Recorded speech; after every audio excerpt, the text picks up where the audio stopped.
Bismillahirrahmanirrahim. Assalamualaikum warahmatullahi wabarakatuh. Innal hamdalillah nahmaduhu wa nasta'inuhu wa nastaghfiruh wa na'udzu billahi min syururi anfusina wa min sayyiati a'malina. May yahdihillahu fala mudhillalah wa may yudlilhu falan tajidalahu waliyyan mursyida. Asyhadu an la ilaha illallah wahdahu la syarikalah wa asyhadu anna Muhammadan abduhu wa rasuluh la nabiyya ba'da. Wassallallahu alaihi wa ala alihi wa sahbihi wa sallim tasliman katsiran wa ba'd. Alhamdulillah, puji syukur kepada Allah pada pagi menjelang siang ini kita bisa berkumpul untuk melaksanakan perintah Allah, tawasau bil haq wa tawasau bis sabr, ya, saling mengingatkan dalam kebaikan dan kesabaran. Kemudian salawat serta salam semoga tetap tercurah limpah kepada junjungan kita Nabi Muhammad sallallahu alaihi wasallam. Allahumma shalli wa sallim wa barik alaih, kepada keluarganya, sahabatnya, dan kepada umatnya yang istiqomah di jalannya, dan mudah-mudahan kita termasuk di dalamnya, amin. Ibu-ibu gimana kabarnya? Alhamdulillah ya, rasanya udah lama gak ketemu.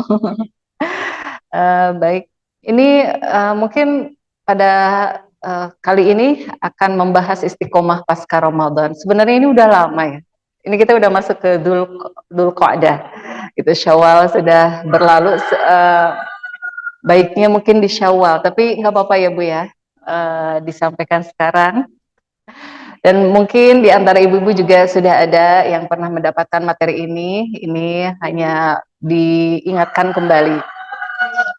Baik, di bulan Ramadan kemarin kita memang sudah dikondisikan oleh Allah gitu ya untuk semangat dalam beribadah, sampai Allah mengikat wasufidatis syayatin gitu ya, setan-setan dibelenggu seperti itu. Kemudian pintu neraka ditutup, pintu surga dibuka. Itu sengaja Allah buat kondisi Ramadan itu seperti itu agar kita semangat dalam beribadah. Mungkin di antara kita, di antara ibu-ibu, ada yang khatam lebih dari 2 kali? Alhamdulillah. Atau lebih dari 1 kali? Lebih ya, alhamdulillah. Ya, seperti itu, alhamdulillah. Qiyamulailnya bagaimana? Bisa berjam-jam? Ya. Iya, kalau salat sunnah bisa sambil duduk. Iya, bisa duduk. Ya, salat sunnah boleh biar lama gitu. Ya. Ya, memang di bulan Ramadan seperti itu ya. Rasulullah aja sampai sedekahnya itu di bulan Ramadan kayak angin yang berhembus gitu ya, seperti itu. Karena memang Allah sengaja membuat di bulan Ramadan dikondisikannya kita biar semangat gitu. Nah, sekarang bagaimana setelah Ramadan? Gitu ya. Di sini ujiannya ya, ujiannya karena memang tidak terkondisikan seperti di bulan Ramadan. Namun ketika saya berbicara istiqomah setelah Ramadan, bukan berarti setelah Ramadan itu kita mulai berjam-jam juga, bukan berarti begitu gitu ya. Bukan berarti puasanya 30 hari juga, bukan ya. Maksudnya bukan seperti itu. Kemudian baca Qur'annya sampai lebih 1 kali dalam 1 bulan, lebih dari 1 kali khatam misalnya gitu. Bukan begitu juga, Bu. Jadi maksudnya setelah Ramadan ini adakah nilai-nilai Ramadan yang terus kita terapkan gitu ya, terus kita terapkan. Masih ada nilai-nilai yang nempel nggak gitu? Itu ya maksudnya. Ya, seperti itu ya Bu. Jadi jangan sampai dengan kebiasaan ibadah di bulan Ramadan, setelah Ramadan kita talak 3 gitu ya. Benar-benar pisah gitu, benar-benar nggak melakukan sama sekali, nggak mau baca Quran, nggak mau qiyamulail misalnya gitu ya, nggak mau sedekah, nggak mau puasa dan sebagainya. Bukan seperti itu.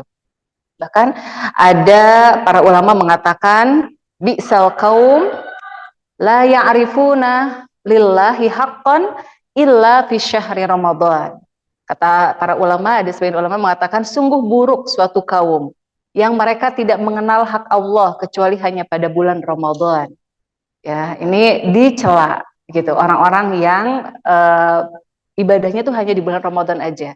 Setelah bulan Ramadan mereka ya ini gitu meninggalkan. Itu dicela.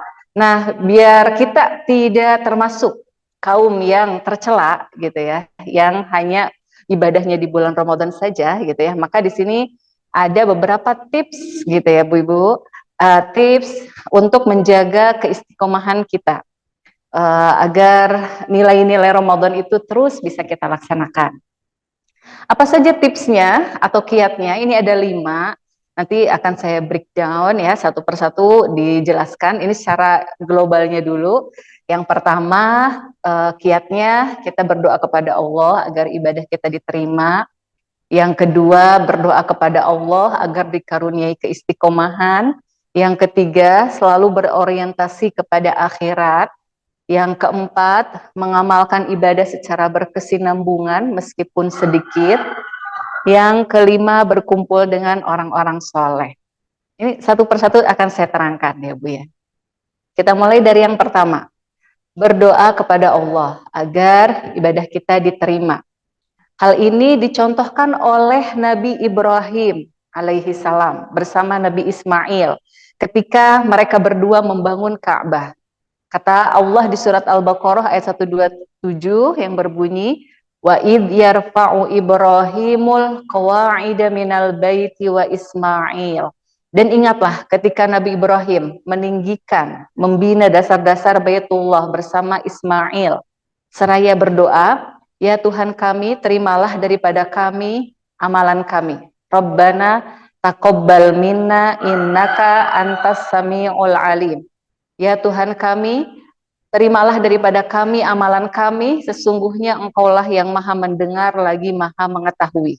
Jadi ibu-ibu ceritanya ketika Nabi Ibrahim dan Nabi Ismail meninggikan Ka'bah, gitu kan, itu setiap kali naik batu batanya, naik seperti itu, Nabi Ibrahim berpijak di makom Ibrahim yang sekarang ada di depan pintu Ka'bah ya, ibu-ibu. Nah itu awalnya itu deket Bu, awalnya deket nempel ke Ka'bah. Tapi di zaman Umar itu dimundurkan. Jadi itu makomnya itu bisa naik gitu Bu, mengangkat Nabi Ibrahim, jadi muter gitu makomnya. Udah satu dasar Nabi Ibrahim berdoa. Ya Rabbana taqabbal minna innaka antas sami'ul alim. Ya Allah terimalah daripada kami amalan kami, sesungguhnya Engkaulah yang maha mendengar lagi maha mengetahui. Udah satu batu bata naik, dinaikin lagi, ketika dinaikin lagi berdoa lagi. Rabbana taqabbal minna innaka antas sami'ul alim. Terus ketika naik batu batanya berdoa lagi. Rabbana taqabbal minna. Kata Ibnu Katsir di tafsirnya, beliau mengatakan ini Nabi Ibrahim alaihissalam dan Nabi Ismail membangun rumah Allah. Sebentar, di sini ada hadisnya. Nah ya, Khalilur Rahman. Oh, tadi kecil. Ya, maju lagi ya.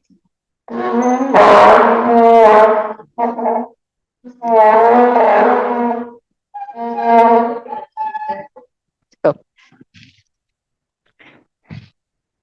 Saya berdiri aja ya Bu. Punten, mohon maaf. Mohon izin ya Bu ya. Baik, jadi kata Ibnu Katsir, Khalilur Rahman ya beni Baitur Rahman bi amrin minar Rahman wa yakhafu alla yutaqabbal min. Khalilur Rahman, Nabi Ibrahim disebutnya Khalilur Rahman, membangun rumah Rahman, membangun rumah Allah atas perintah Rahman, atas perintah Allah, dan takut bahwa itu tidak akan diterima darinya. Jadi setiap kali batu batanya naik, Nabi Ibrahim berdoa. Kata Ibnu Katsir, ya Allah, ini Nabi Ibrahim membangun rumah Allah atas perintah Allah, tapi dia takut amalannya tidak diterima. Gitu ya. Ini Nabi Ibrahim yang melakukan ibadah yang sangat mulia sekalipun, gitu ya Bu ya. Ini kan luar biasa nih membangun rumah Allah. Atas perintah Allah padahal, tapi takut amalan ibadahnya tidak diterima. Maka kita pun sama Bu, gitu ya. Kita mari mencontoh, meneladani Nabi Ibrahim. Bagaimana beliau uh, takut sekali amalannya tidak diterima. Kita pun begitu. Kita berdoa kepada Allah setelah selesai puasa ini, kita Rabbana taqabbal minna innaka antas samiul alim. Kita berdoa kepada Allah, semoga Allah menerima amalan puasa kita, menerima qiyamul lail kita, menerima bacaan Al-Quran kita, karena mengikuti Nabi Ibrahim. Nabi Ibrahim saja yang melakukan ibadah yang sangat mulia, yaitu membangun Ka'bah atas perintah Allah langsung, tetapi beliau takut amalannya itu tidak diterima, gitu. Apalagi kita, gitu Bu ya, yang kemarin puasanya masih mungkin banyak gibahnya, masih ada gibah-gibahnya, gitu ya, masih belum bisa menjaga pandangannya, masih mengangkat suara kepada suami, ya, ke anak juga sama, mungkin seperti itu. Ya, maka kita harus lebih banyak berdoanya juga kepada Allah. Rabbana taqabbal minna innaka antas samiul alim. Wa tub alaina innaka antat tawwabur rahim. Seperti itu. Dan kalau para ulama menyampaikan kalau di Idul Fitri, kalau ketemu orang itu ucapinnya taqabbalallahu minna wa minkum. Semoga Allah menerima amalan ibadah kita, siyamana wa siyamakum. Bisa seperti itu. Tapi kalau di sini mohon selamat Idul Fitri, mohon maaf lahir batin, gitu. Itu sebenarnya yang diajarkannya kalau ketemu setelah Idul Fitri itu mengucapkannya taqabbalallahu minna wa minkum. Jawabannya taqabbal ya karim. Seperti itu. Dan para ulama salaf itu mencontohkan setelah selesai bulan Ramadan, 6 bulan setelah selesai bulan Ramadan itu terus berdoa kepada Allah dengan doanya Rabbana taqabbal minna innaka antas samiul alim. Jadi nanti terus nih 6 bulan berdoanya itu seperti itu. Ya Allah, terima amalan ibadah kami kemarin di bulan Ramadan. Selama 6 bulan. Nanti 6 bulan menjelang bulan Ramadan, doanya ya Allah sampaikan kami kepada bulan Ramadan. Gitu ya, sampaikan kami kepada bulan Ramadan. Seperti itu. Nah, selanjutnya itu ya Bu ya. Selanjutnya di surat Al-Maidah ayat 27 Allah berfirman, innama yataqabbalullahu minal muttaqin. Sesungguhnya Allah hanya menerima dari orang-orang yang bertakwa. Jadi amalan puasa itu ya yang akan Allah terima, ya yang nantinya akan membuat kita menjadi yang bertakwa, itu adalah yang dari orang-orang yang puasanya benar, gitu. Jadi kenapa kita harus selalu berdoa? Karena Allah hanya akan menerima amalan puasa itu hanya dari orang-orang yang bertakwa, gitu. Kita takut gitu ya di bulan Ramadan amalan kita tuh tidak diterima gitu, maka kita harus selalu berdoa kepada Allah, Rabbana taqabbal minna, karena Allah hanya menerima amalan ibadah itu dari orang-orang yang bertakwa saja, gitu. Paham ya Ibu ya, kenapa harus selalu berdoa Rabbana taqabbal minna innaka antas samiul alim? Itu karena Allah hanya akan menerima amalan hanya dari orang-orang yang bertakwa, yang benar puasanya, yang kemarin benar puasanya. Kan sayang ya Bu ya, kalau tidak diterima kita udah capek-capek gitu ya, udah nahan lapar gitu ya. Tapi kita harus berhusnuzon kepada Allah, bahwa Allah itu memang sangat penyayang kepada hamba-hambanya. Tapi tetap berdoa gitu, terus dipanjatkan doanya biar diterima. Kita mencontoh Nabi Ibrahim. Dan tujuan dari puasa yang kita lakukan kemarin adalah ya ayyuhalladzina amanu kutiba alaikumusiyam kama kutiba alal ladzina min qablikum la'allakum tattaqun. Wahai orang-orang yang beriman, diwajibkan atas kamu berpuasa sebagaimana diwajibkan atas orang-orang sebelum kamu agar kamu bertakwa. Ini tujuan kita kemarin digembleng 30 hari di bulan puasa adalah agar kita menjadi orang yang bertakwa. Kalau setelah puasa tidak ada perubahan sikapnya, berarti puasanya belum benar. gitu ya, akhlaknya belum bagus seperti ya gitulah. Mungkin yang dekat-dekat aja dulu di rumah aja dulu gitu ya. Ke suami masih mengangkat suara gitu ya, seperti itu ya. Berarti ya eh, perlu dipertanyakan apa puasanya kemarin. Begitu juga dengan haji, Bu. Haji itu adalah sama seperti bengkel gitu. Bengkel untuk mereparasi gitu ya. Puasa juga sama. Puasa, haji itu untuk mereparasi diri kita gitu. Benar nggak ibadahnya? Kalau benar ibadahnya diterima oleh Allah, maka setelah Ramadan atau setelah haji, sikapnya berubah menjadi lebih baik, lebih solehah, lebih taat, lebih patuh, lebih ya tidak orientasinya dunia gitu ya, tapi lebih ke bagaimana orientasinya adalah akhirat gitu ya, seperti itu. Oke, mudah-mudahan bisa dipahami ya Bu ya. Baik, selanjutnya yang kedua. Yang kedua uh, tipsnya atau kiatnya untuk menjaga keistiqomahan. Tadi yang pertama adalah berdoa agar diterima. Kalau diterima kan kita menjadi orang yang bertakwa, gitu. Itulah yang akan menjadi bekal, gitu. Kemudian yang kedua adalah berdoa minta istiqomah. Kenapa? Kata Allah di surat An-Nur ayat 21, Allah berfirman, walaula fadlullahi alaikum wa rahmatuhu ma zaka minkum min ahadin abada.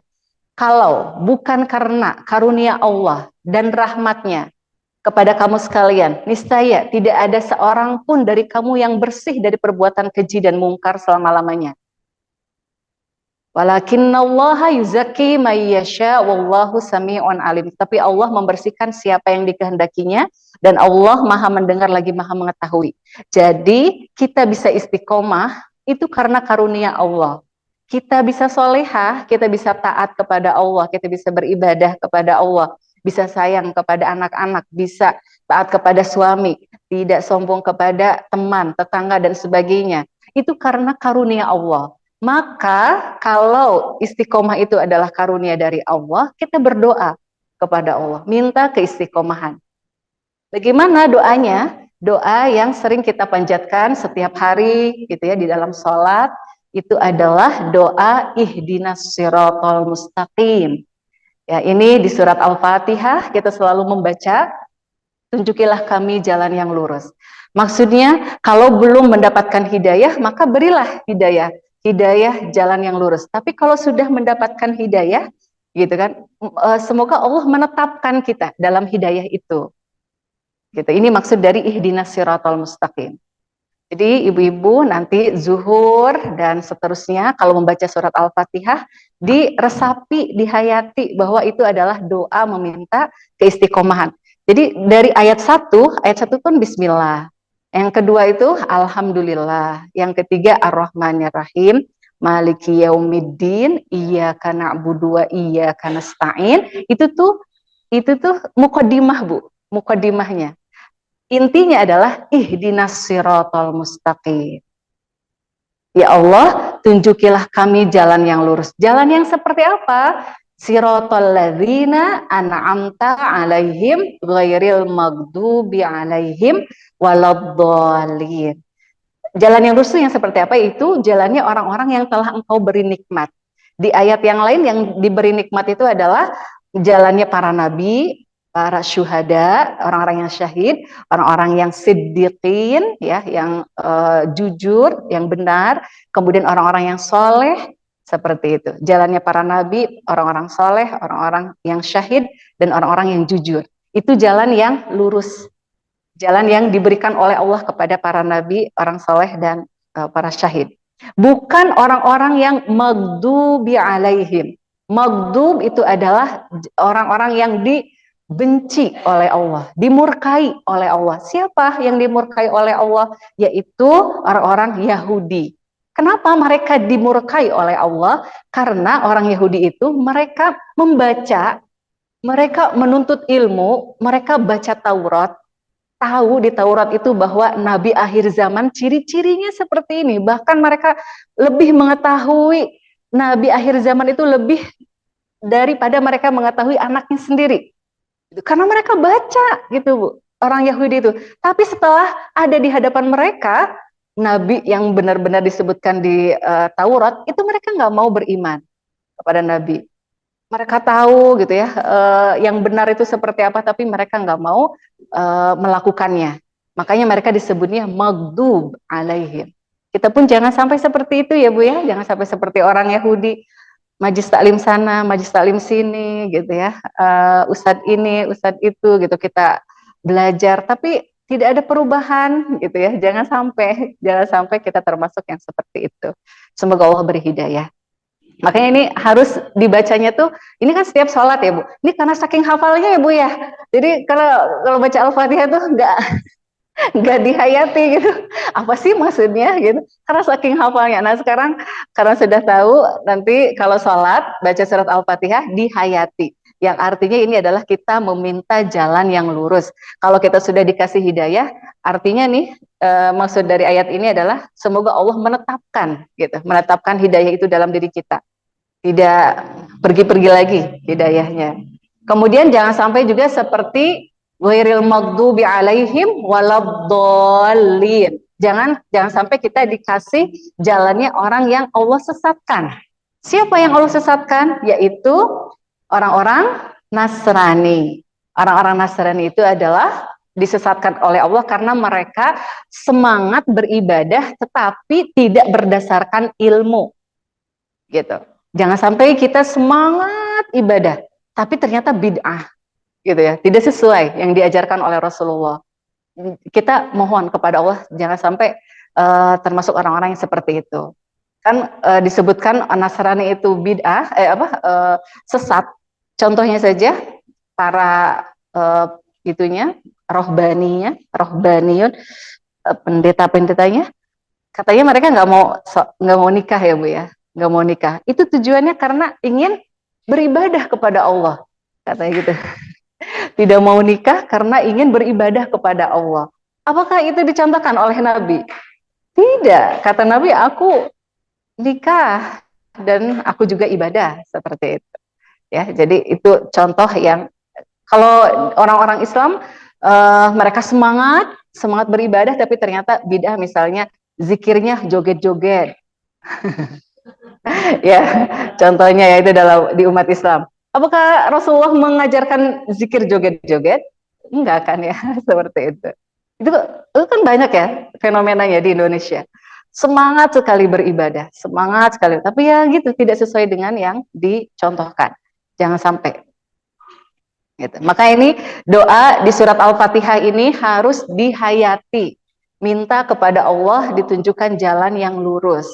Ya, jalan orang-orang yang telah Allah beri nikmat dari minan nabiyyin wasiddiqin wasyuhada wassalihin wa hasuna ulaika rafiqa.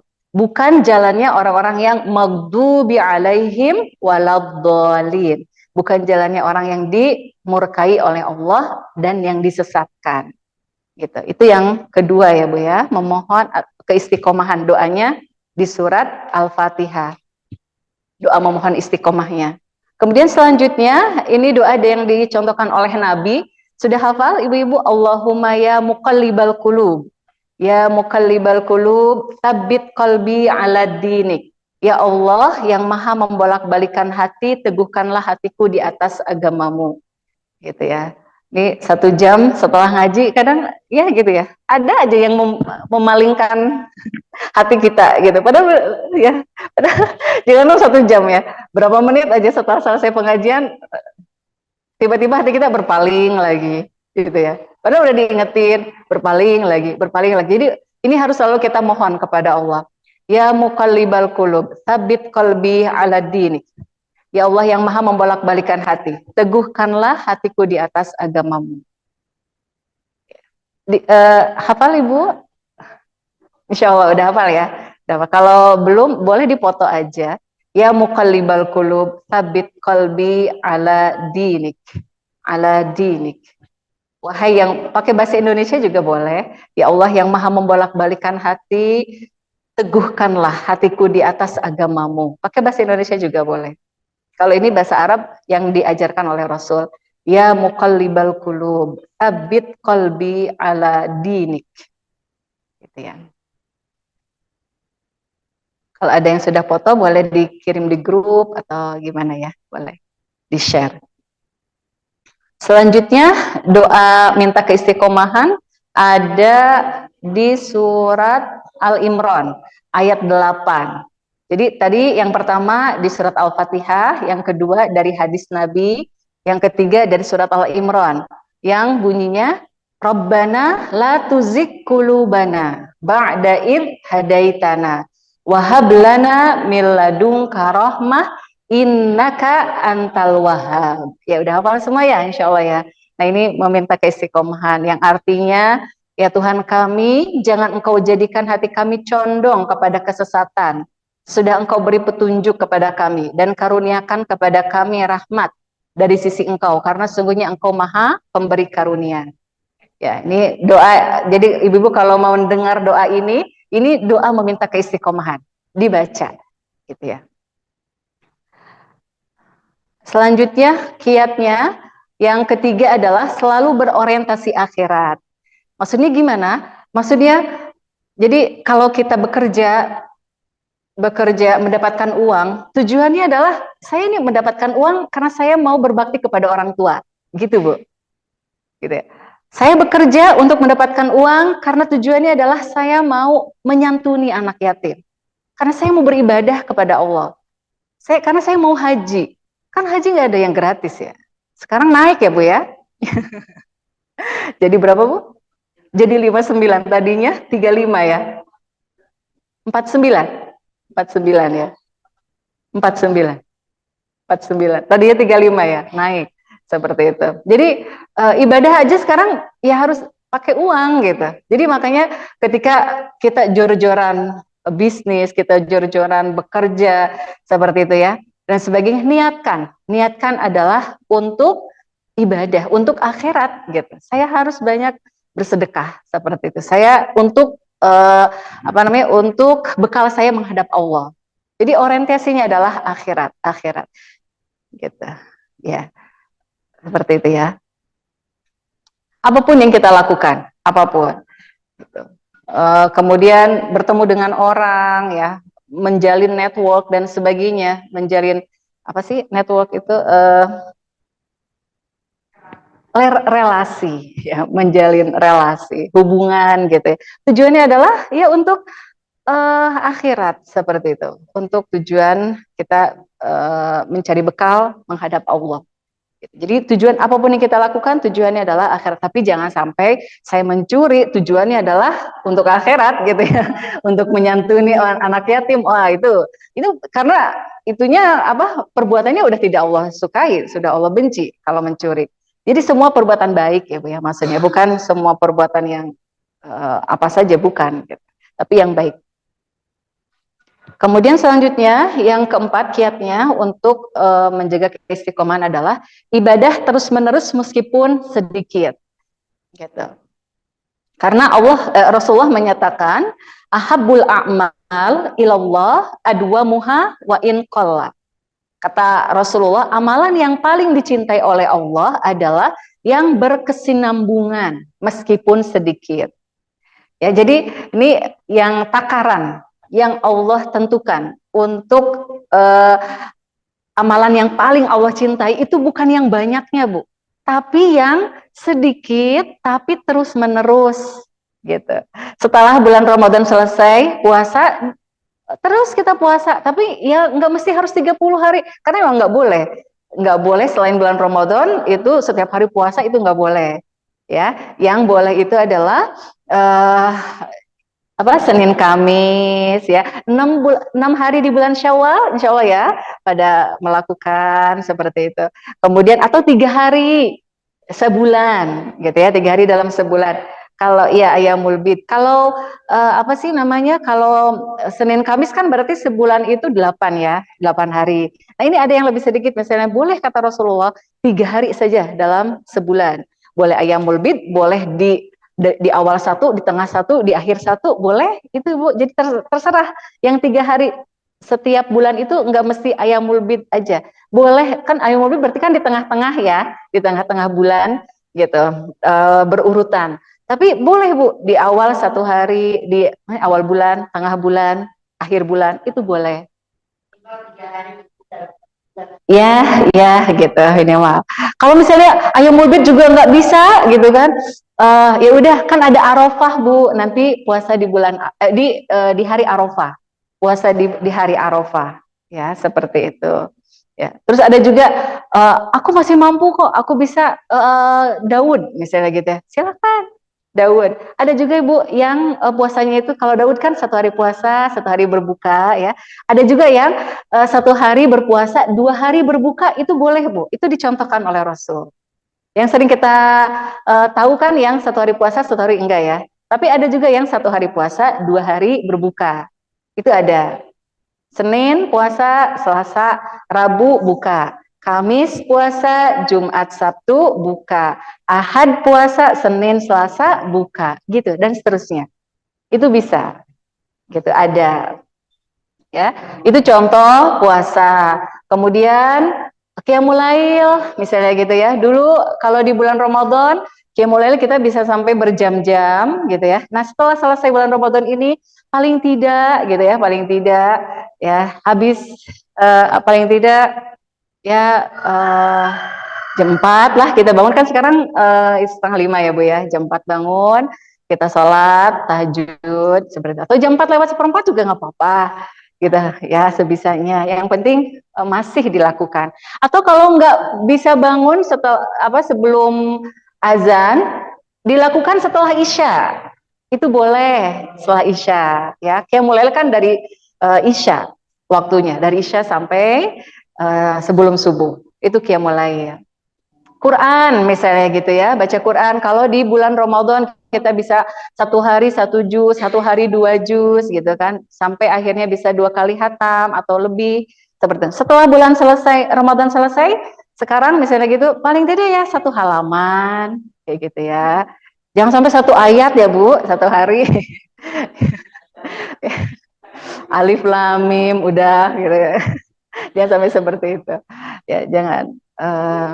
Ya karena kan kita ibu-ibu coba perhatikan, kita misalnya kalau ketemu gitu ya sama teman gosip 2 jam ya tuh Bu ya, kita kuat banget tuh ngegosip gitu kan. Masa sih gitu ya untuk ibadah yang itu adalah bekal kita menghadap Allah gitu kan, menyisakan waktu, menghitungkan ya menentukan waktu untuk ibadah 1/2 jam gitu. 1 juz sebenarnya kalau udah lancar itu 1/2 jam bisa selesai 1 juz gitu ya, atau 45 menit seperti itu. Jadi itu ya Bu ya, ini yang bisa menjaga kiat untuk tetap istiqomah adalah lakukan ibadah-ibadah yang sudah sering kita lakukan di bulan Ramadan itu sedikit-sedikit aja, nggak perlu banyak-banyak, sedikit-sedikit tapi continue setiap hari kita lakukan. Insya Allah itu akan istiqomah gitu ya. Kemudian selanjutnya ini ada hadis yang mengatakan bahwa ada 3 orang laki-laki, 3 orang sahabat Nabi, mereka ngobrol, mereka mengatakan Nabi ibadahnya seperti itu, beliau udah dijamin masuk surga. Bagaimana kalau kita lebih, katanya gitu, lebih dari Rasul? Makanya kemudian apa yang membuat mereka lebih? Nabi nikah, kemudian kalau aku nggak mau nikah katanya gitu. Nabi nikah aja masuk surga, gitu kan? Aku nggak mau nikah, aku pengen ibadah aja terus gitu. Terus Nabi tidur gitu kan? Aku nggak mau tidur, aku mau sholat aja gitu. Biar aku bisa masuk surga gitu. Karena kalau Rasul segitu tuh masuk surga, maka kalau kita harus lebih dari Rasul gitu. Jadi 3 orang tuh begitu. Ya, pengen lebih dari Rasul gitu, karena pengen masuk surga. Langsung sama Rasulullah dideketin 3 orang ini, antumul ladzi kultum kada wa kada, kamu yang mengatakan begini dan begini, kata gitu ya. Kata Rasul, sesungguhnya kalian yang berkata begini dan begitu, adapun aku demi Allah, aku adalah orang yang paling takut kepada Allah di antara kalian, dan aku adalah orang yang paling bertakwa di antara kalian.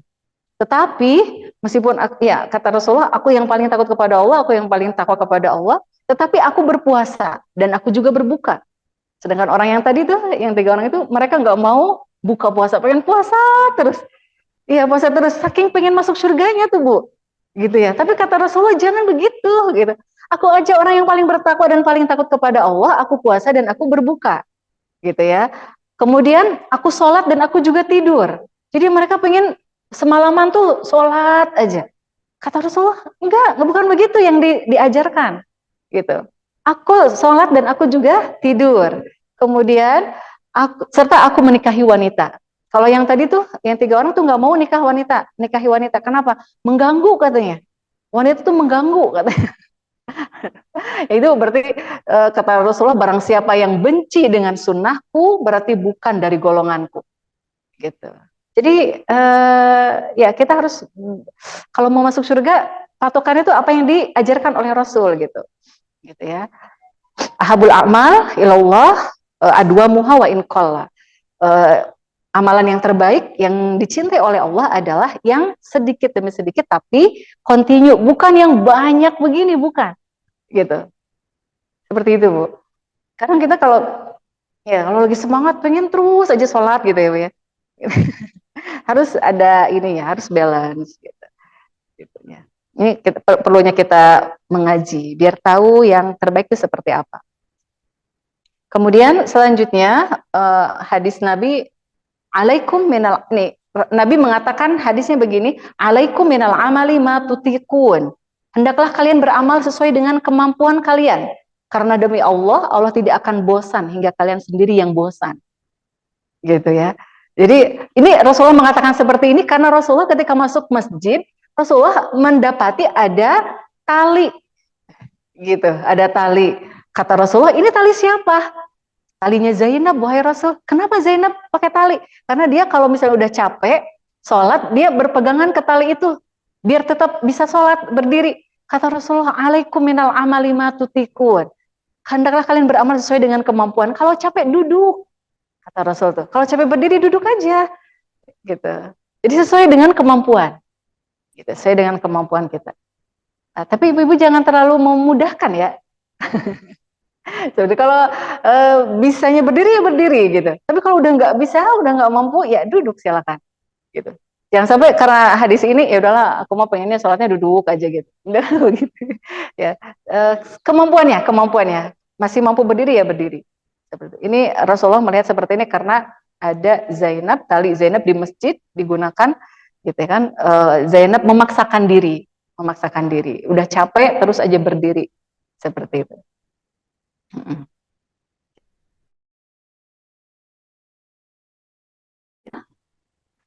Yang ke-5 terakhir ya, berkumpul dengan orang soleh.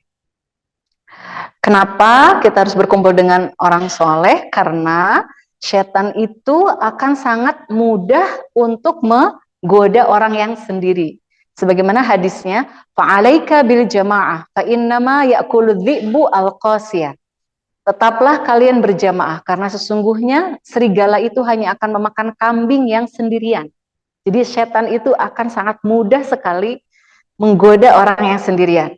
Kalau kita berjamaah itu kan diingetin lagi gitu, diingetin gitu. Ada yang ngingetin ketika udah futur, ada yang ngingetin. Tapi kalau sendirian aja tuh Bu, nggak ada yang ngingetin gitu.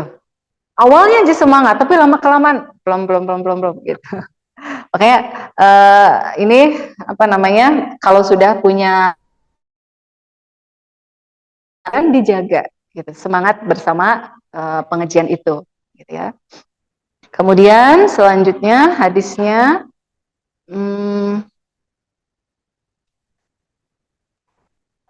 almar'u ala dini khalilihi falyandur ahadukum man yukhalil. Sesungguhnya seseorang itu akan mencocoki kebiasaan teman karibnya. Ya, oleh karenanya perhatikanlah siapa yang akan menjadi teman karib kalian. Jadi mencari teman karib Ibu ya, teman dekat itu harus pilih-pilih gitu. Kita sering mengatakan kepada anak mungkin jangan pilih-pilih teman. Ya, untuk berteman dengan siapapun jangan pilih-pilih, tapi untuk mencari yang sahabat dekat, yang bestie katanya ya, kalau zaman sekarang, bestie aku gitu kan.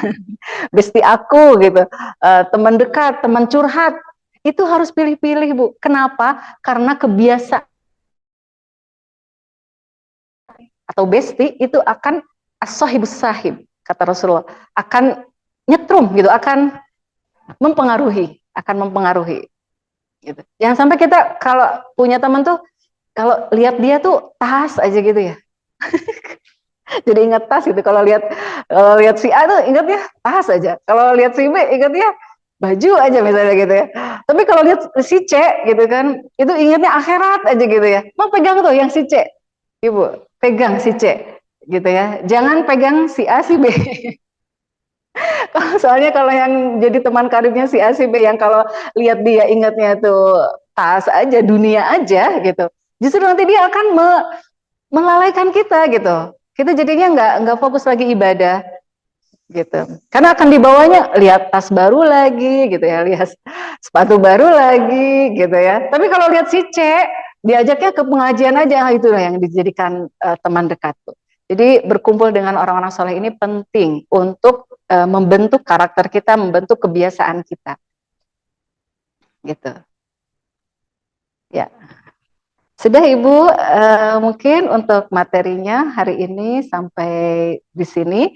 Mudah-mudahan kita semuanya bisa mengaplikasikan ya Bu ya dalam kehidupan sehari-hari, dan mudah-mudahan amalan puasa kita di bulan Ramadan diterima oleh Allah gitu ya, dan kita menjadi orang-orang yang bertakwa, kemudian apa namanya, yang terutama istiqomah seperti itu ya, perlu kita usahakan, dan kita berdoa seperti itu kepada Allah, karena yang menjadikan kita bisa istiqomah, yang menjadikan kita bisa solehah, itu adalah karunia dari Allah, seperti itu. Ada diskusi sebelum ditutup? Ada yang ditanyakan? Atau iya, mangga.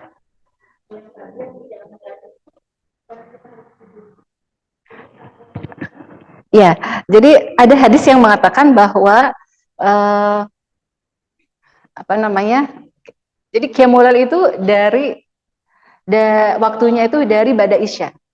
Jadi boleh kapan aja tuh Bu. Dari bada isya itu awal malam disebutnya. Terus kalau kita tidur dulu berarti kita mulainya dari tengah malam. Tapi yang paling bagus itu sepertiga malam gitu. Yang terakhir seperti. Yang di awal malam itu karena mungkin habis bepergian gitu ya, atau apa, saya khawatir nih nggak akan bisa bangun gitu kan, terlalu capek gitu kan, maka daripada nggak bangun kan nantinya, lebih baik saya sholat malam dulu. Tapi kalau misalnya sebelum tidur itu kita udah sholat mulai ya, ternyata bangun di sepertiga malam, ya nggak mau sholat lagi aja gitu. Itu kan tarawih, itu kan qiyamul lail Bu, dilakukan sebelum tidur, seperti itu ya, gitu. Ya, betul. Sama-sama. Oke, ada lagi? Ya, ya, ya, ya, ya. Ya nggak apa-apa. Oh, tapi ya introvert ya. Uh, jadi ini harus dipahami sama orang-orang yang introvert, yang sebenarnya orang yang baik itu bukan orang yang banyak temannya ya sebenarnya ya, gitu. Cuman ya, ya selektif, gitu, selektif aja. Karena disebutkan tidak ada kaidahnya di dalam hadis yang paling banyak temannya itu yang nanti akan masuk surga misalnya gitu, nggak ada gitu ya, nggak ada. Jadi masalah pertemanan ya kembali ke diri sendiri. Cuman ini harus dipahami, hadis ini harus dipahami bahwa ketika kita sudah punya komunitas misalnya gitu, komunitas yang bagus, pengajian dan sebagainya, itu dipertahankan gitu, dipertahankan untuk terus menjaga diri kita agar kita tuh ada yang mengingatkan, seperti itu, ada yang mengingatkan gitu. Nggak mesti dari teman sih, nggak mesti dari teman, gitu. Dari komunitas misalnya, kita udah punya komunitas pengajian apa gitu kan, untuk menjaga keimanan, misalnya menjaga ada yang selalu mengingatkan, maka itu harus selalu kita ikutin, misalnya gitu. Itu aja sih sebenarnya maksudnya. Bukan berarti harus mencari teman, bukan. Ya, ya sama-sama. Iya, ya, ya. Kalau misalnya sujud sahwi, jadi kalau misalnya belum lama ya Bu ya, belum lama selesai sholatnya, baru assalamualaikum, assalamualaikum, astagfirullahaladzim, lupa tadi ternyata rokaatnya misalnya gitu ya, atau langsung berdiri kemudian sujud, ya sujud sahwi 2 kali, Allahu Akbar, sujud sahwi, atau nggak berdiri juga nggak apa-apa, langsung sujud 2 kali. Gimana doanya? Kalau sebenarnya gimana? Layanamu walayasu. Subhanaman layanamu walayasu. Kalau nggak ingat, ibu-ibu baca aja doa sujud. Subhana rabbiyal a'la wa bihamdi. Subhana rabbiyal a'la wa bihamdi. 2 kali ya Bu ya sujudnya, sujud sahwi. Kemudian salam. Kalau misalnya Ibu udah terlalu lama, nggak apa-apa, itu udah dimaafkan. Misalnya Ibu sholatnya di rumah, gitu kan, udah sholat asar. Ada yang lupa gitu kan, tapi ingat-ingat Ibu lagi masak, gitu kan, habis sholat asar misalnya Ibu masak gitu, astagfirullahaladzim, tadi kan aku belum ini. Kalau udah terlalu lama, itu dimaafkan. Sudah, nggak apa-apa. Iya, iya, mesti masalah. Iya, iya, iya. Iya, iya, iya. Salat sunnah kalau masih baru gitu ingatnya pas habis salam langsung sujud. Tapi kalau udah terlalu lama sampai ibu bisa masak dulu, bisa mandi dulu, baru ingat gitu ya, udah terlalu lama, itu nggak apa-apa, itu dimaafkan. Ya, oke. Iya, belum buka mukena, ya, ya, belum terlalu lama. Ya, ya. Ada lagi? Cukup? Cukup ya? Oke, udah. Baik, ya. Uh, iya, iya, iya. Mangga. Iya, iya, iya betul. Kalau untuk lebih dekat, iya, iya untuk yang mencari teman karib, teman, iya akrab, selektif. Boleh, iya berteman kenal gitu untuk menjalin relasi dengan siapa aja. Bahkan ya memang kita sekarang relasi itu penting banget ya. Relasi itu penting banget. Jadi silakan membuka gitu ya, berteman dengan siapa aja. Tapi untuk orang yang dijadikan tempat curhat gitu kan, tempat meminta pendapat, itu harus benar-benar yang selektif ya, gitu. Oke, sudah Ibu, sudah. Baik. Baik, sebelum kita tutup, sebelum kita meninggalkan majlis ini, mari kita tutup dulu dengan doa. Kita awali dengan sholawat. Allahumma salli ala Muhammad wa ala ali Muhammad. Allahumma salli ala Muhammad wa ala ali Muhammad. Astagfirullahaladzim, astagfirullahaladzim, astagfirullahaladzim. Rabbana la tuzigh qulubana ba'da idh hadaitana wa hab lana min ladunka rahmah innaka antal wahhab. Rabbana ya muqallibal qulub tsabbit qulubana 'ala dinik. Allahumma innaka ta'lam anna hadhil qulub qad ijtama'at 'ala mahabbatik wa taqat 'ala ta'atik wa tawahadat 'ala da'watik wa ta'ahadat 'ala nusrati syari'atik. Fawathiqillahumma rabitataha wa adim muddaha wahdiha subulaha wamla'ha binurika alladhi la yakhbu washrah suduraha bifaidil imani bik wa jamilit tawakkuli alaik wa ahiha bima'rifatik wa amitha ala syahadati fi sabilik innaka ni'mal maula wa ni'mal nasir. Allahumma amin wa sallallahu ala sayyidina Muhammad wa ala alihi wa sahbihi wa sallim. Amin ya rabbal alamin.